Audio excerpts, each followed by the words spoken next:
So you're all very welcome to this next episode of this new media project we're doing with the Diocese of Raphoe. And we're here in the beautiful Narn. Yarn. There's a nya. Narn. In County Donegal. I'm still getting used to all the places, but it's absolutely spectacular. And as what I'm trying to keep the kayak still here, absolutely delighted to be joined by Alex Jackson. Hello. Alex, you're most welcome. And just as we begin here, Alex, will you just tell us a little bit about yourself, who you are, where you come from? Yeah, thanks, Brian. So I'm Alex. I'm from Glenties in Donegal. I moved over from England when I was 11 years old. And yeah, I went through school and in Donegal and studied music down in Waterford. Went on to teach and then took a bit of a different direction and started working with on Tubernua Ministries.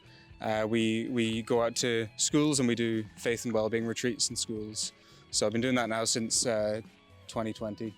So that's fantastic. Yeah. And Alex, has the faith always been important to you? Have you always been really involved in the faith, or did that come at a later? Yeah, no, I wasn't. I didn't grow up in a religious family, really. Our family would have been Christian in name only, really. When we moved over to Donegal, my mum had come back to her faith at that point, and the rest of us were still lagging behind. And it wasn't until I was 17 years old that Father Paul Gallagher, sadly he's passed away since, led a trip to Medjugorje with our school. And it was in Medjugorje that I just had an encounter of God's love and of the peace of Jesus in the Eucharist. Just had a very powerful experience where it just felt like time kind of stood still. And I actually didn't know what adoration even was. So when we went into adoration, I wasn't really expecting anything. And I just went on this trip because my friends were going. I kind of believed in God, but there was nothing really more to it. But as I said, I had this powerful encounter of God's peace in adoration. So it comes across that there was a massive almost before and after transformation in terms of your experience of Jesus in the Eucharist. My own story is very similar, but it's just interesting from what I gather from what you're saying is that sometimes we can be going through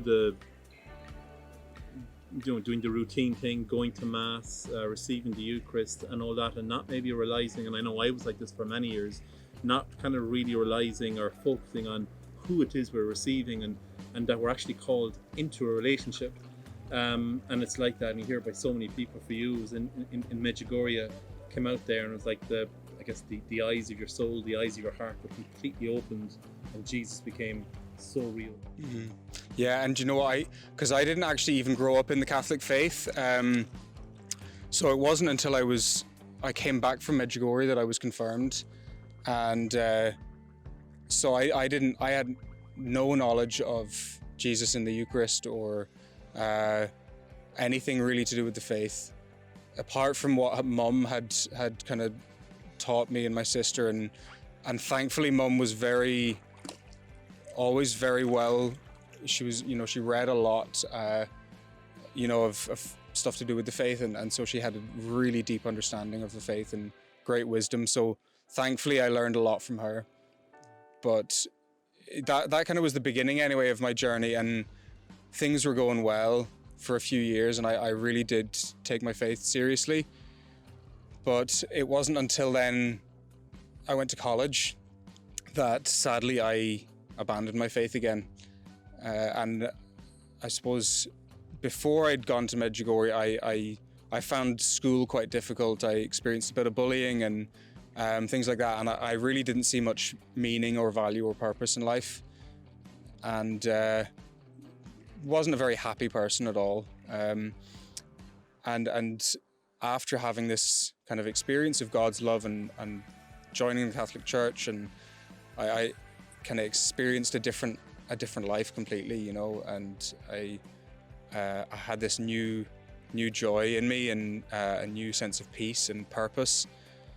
And then when I went off to college, and I suppose I signed up for the stereotypical college life, very much just doing what you expect a stereotypical college student to do and pursuing what the world offers you for happiness, going out and drinking and all sorts. And what I actually found was, as time went on, I felt less and less happy and less and less fulfilled in life. And this went on for a long time. I was playing music in a band, and I suppose this lifestyle kind of carried on until 2018, the time of the referendum for abortion. And at that point, I kind of realized something just clicked, and I realized that I'm either for God or I'm against him. And this was just an interior kind of realization, and it was through a couple of powerful confessions that I had as well. And I kind of realized, I need to pick a side. I'm living on the fence, and I need to pick a side, and I believe in God. It wasn't convenient for me to live my faith, but I realized that what's more important that is, that I live what I believe, that my actions are a reflection of what I believe. So I had a second conversion then around that time, and a priest in confession said to me, "Alex, do you feel isolated in your faith?" And I was like, "What do you mean?" He said, "Well, do you know any other young people who have faith?" And I was like, "What are you on about? Like, no, there's no young people who have faith." I genuinely, I thought it was hilarious. I knew one family from Glenties who had faith, but other than that, I genuinely, I just thought that was laughable. So that was that for a little while. But he actually got me involved in a men's group, and I met young lads from Letterkenny and the surrounding areas who were just on fire for their faith, unbelievable, and such a powerful example. And I kind of realized from then on, and I got involved in Youth 2000 as well, and involved in music ministry, and I kind of realized that community is such an essential part of our faith. I realized that there's an analogy of a coal. If you have a hot coal in a fire, it'll be burning hot. If you take it out of the fire and put it on its own, it'll die. It can't keep that flame alive. And I think it's the same for our faith, and I realized that without people around me pushing me on and encouraging me, and that my faith just fizzles out and dies. Your story there very much resonates with me, myself, and my own story. And I remember I really started coming back to the faith when I was starting university down in Cork, where I grew up, and it was at that time, but I knew of nobody else into the faith, and so I was almost practicing secretly. I didn't know of any other young person about. Thought it was just all older people and wasn't too sure what God was trying to do. And at the same time, I was wrestling with him, and he was gently trying to lead me down a particular path, and I was afraid of it and jumping left, right, and centre, trying to get away from him, and at the same time have a relationship with him. As funny as that sounds, but it was later. It was a few years later until, for me again, it was Youth 2000 and played a massive part in my life, and we got to see how actually there is here in Ireland there is a living faith among the youth. Not it might only be, in terms of all the youth in Ireland right now, it might only be small in number, but there is a living faith, a vibrant faith there, and it's so important. And once you get involved and connect with these people, it is absolutely crucial, because you kind of realize that we're all made for community. We're not meant to journey on our own. Yeah. We're all supposed to be there for each other. So I imagine that had a massive effect on you. Yeah, totally. Like when my mom had actually always told me, Alex, you should go to Youth 2000. when I was down in college in Waterford, I had heard that there was a prayer group down there. And again, because I had had that initial conversion in Medjugorje, I was still interested in my faith, and I did go through phases where I would try again and try and take my faith seriously and pray the rosary regularly. But again, it wasn't enough, because my heart was kind of torn between two camps, you know. And so the first time I had an experience of Youth 2000 and the number of young people there, it just blew me away. I couldn't believe how many young people there were in Ireland who were so passionate about their faith.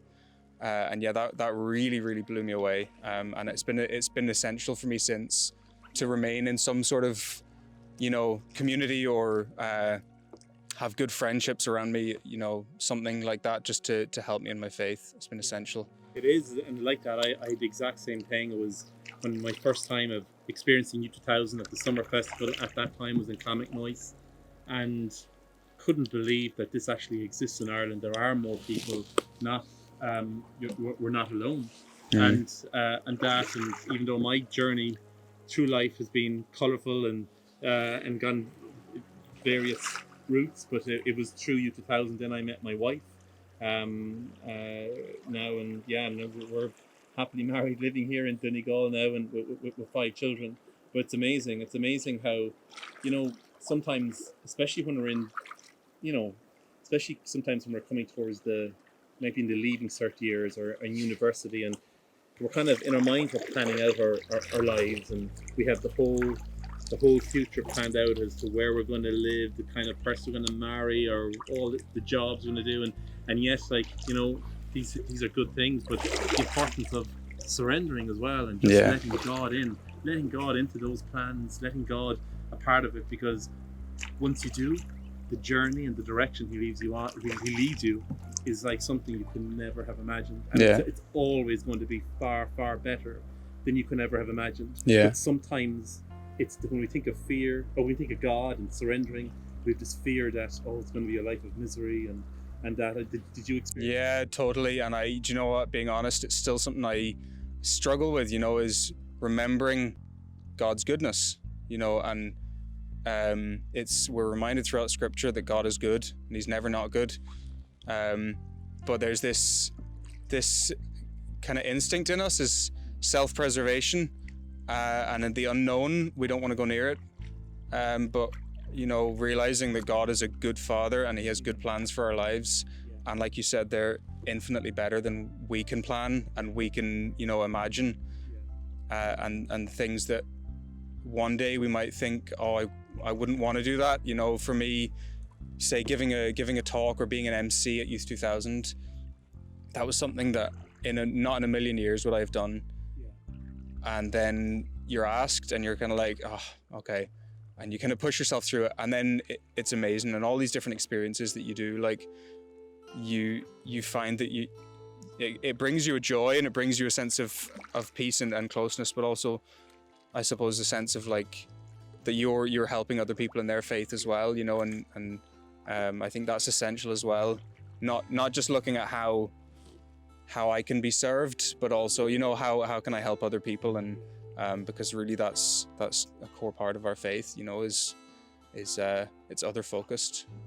That's it, and you know, maybe it's appropriate we're out here in kayaks in the sea, and you know, when you think of Jesus telling the disciples to put out into the deep, and that's what He's asking each of us as well in our lives. Like, don't settle for second best, don't settle for mediocrity, settle for, you know, strive for greatness, strive for sainthood, and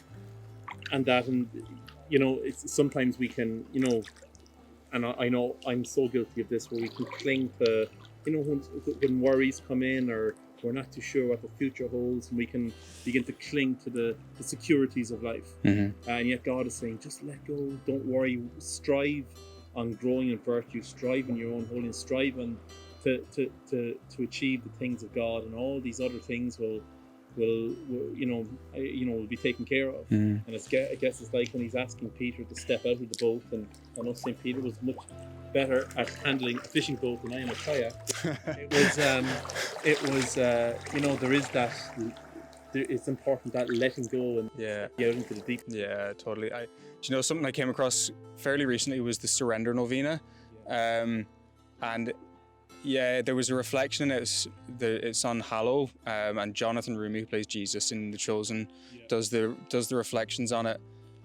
And there was one thing he said, and it was along the lines of, to worry about the consequences is to lack trust in me. And that really struck me. And I realized that without being conscious of it, all of these things, all of these different aspects of my life, deep down I was carrying this kind of worry about, oh, well, what's going to happen with this? What's going to happen with that? And Jesus is saying, by worrying about that consequence, what's going to happen, you're not trusting in me. Yeah. And that, it was amazing. And it actually, I felt this unbelievable sense of peace. And this was only quite recently as well. And like that, just trusting in God's goodness. It's been powerful.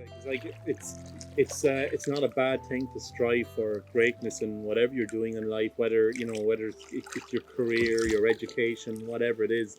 But I guess where the mistake is sometimes is where we can make gods out of these things, and these become the be all and end all when we kind of realize, well, no, look, these are gifts that God has given us.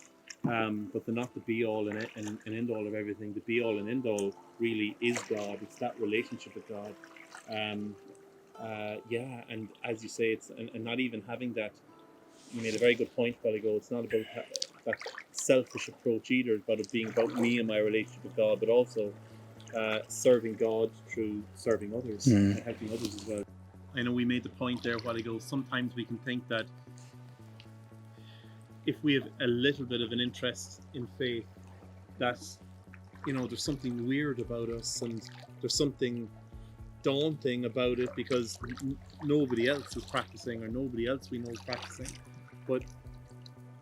And I know you made a very good point there about you went to Youth 2000, you couldn't believe the amount of young people. It was the same for me, exact same for me. And even for any young person listening to this who might be interested in exploring their faith, what advice would you have for them? Yeah, I think really understanding, my faith is now the lens that I view my life through, and realizing that this is what we're made for. We're made to have faith. We're made to be in communion and have relationship with each other, and we're not supposed to be isolated. That's not what that's not what God made us for. And so the benefits and I suppose just the joy and the new life that comes from entering into friendships with people and community and getting to know people in the faith is just incredible. And so I'd really encourage people to just take a step forward. It takes a bit of courage. It takes a bit of to just step out and go to something you don't know anyone, maybe you don't have anyone to go with, but you realize very quickly that they're the nicest people you'll ever meet, the people at these things, and they're so welcoming and so warm. And you come along, often you'll come along to something and you might be a bit like, what is going on here, and 5 minutes later you're like, this is unbelievable, this is amazing, it's the best thing I've ever been to, I never want to leave, and so yeah, I definitely just encourage people to just kind of step forward and try it out. Go along to something, go along to a Youth 2000 prayer group, go along to one of the Youth 2000 retreats, and it's not just Youth 2000 as well, there's loads of things around the country, so many things, and there's, like I said, there's a surprising amount of young people in their faith, and there's a surprising amount of prayer groups, and everything going on around. So no, that's very good. And even in the Diocese of Raphoe here, I know we're working hard to try and even getting new groups going, and we'll put the details of those in the description box. And if any young person is experiencing, look, I'd love to get involved, but I can't travel and there's nothing in my parish, definitely give us a shout, because anyone that has this thirst, this desire for to come closer to God, look, it's our pleasure to be able to reach out and help So listen, Alex, thank you so much for your time this evening. Thank you. It's been really lovely listening to you and listening to your story, even as I try to keep my kayak still. But I really appreciate that, and thank you. Yeah, thanks so much for having me, and it's great to chat. God bless. God bless.